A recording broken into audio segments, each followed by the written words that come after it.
ஒரு பெரிய குளத்தில் நிறைய மீன்கள் இருந்தது. அவைகளுடன் பெரிய நண்டு ஒன்றும் இருந்தது. அங்கு பெரிய கொக்கு ஒன்றும் இருந்தது. கொக்கு அங்கு இருக்கும் மீன்களை உண்டு வந்தது. ஒரு கடுங்கோடையில் அக்குளத்தில் நீர் வற்றியது. மீன்களும் நண்டும் அங்கிருக்க முடியாமல் தவித்தன.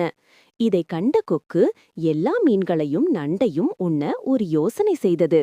கொக்கிற்கு ஒரு யோசனை தோன்றியது. அதன்படி மீன்களிடமும் நண்டிடமும் சொன்னது.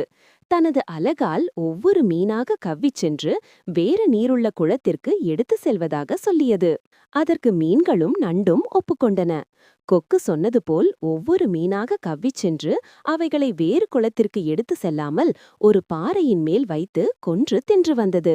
இவ்வாறாக எல்லா மீன்களையும் கவ்வி எடுத்துச் சென்று கொன்று தின்றது. நீர் வற்றிய குளத்தில் கடைசியில் நண்டு மாத்திரம் இருந்தது.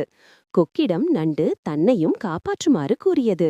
நண்டையும் வேறு குளத்துக்கு எடுத்து செல்ல கொக்கு சம்மதித்தது.